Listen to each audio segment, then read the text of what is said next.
Kajo maal jette? Fedhii kiyyaanin filee dhufe nama natti himee miti. Fedhii kiyyaanin xiqqimii takka barbaadeeti miti. Amantaa kana barbaadeetiin dhufe abbaa kiyya islaamummaan du'e sababa abbaan kiyya islaamee ummaan ololanii ishillee islaamoitii duuti.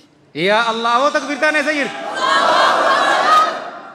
Fadhinnaa kiyyaaniin amantii tana jaaladhee waan tokko odoon isinirraa hin barban waan tokko odoon hin feene abbaan kiyyaas amantaa islaama irra du'e ayyoon kiyyaas amantaa islaama irra duute anis amantaa tana qeebaluudhaaf hin dhufee jee maal jettaniin boo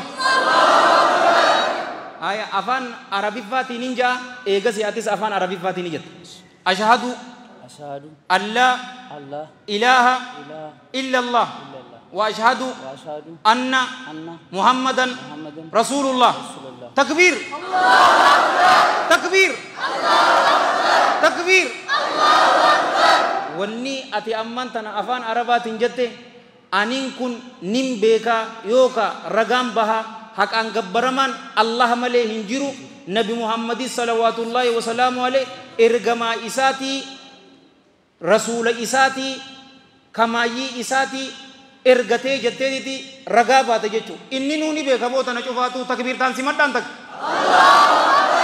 Baga diina bareedaa kana dhufte boo. Hidhanne. Maqaan isaa rakkoon hin jiru. Maqaa sii jijjiirramoo tanumatti si dhisa. Aboo ati maqaa kan feete asii gaawoo tamasgan jee boo. Alhamdulillah. Awoo dhageessee waan jee. Maqaan kiyya Abdul Hakimi jee woo maal jettaniin? Oo istiin isin sente. Mucaan dabartees Hakimi jee kunis Abdul Hakim jee wayitti qorakkoon takka jirti. Aboo tamaayii takka Allahu Akbar.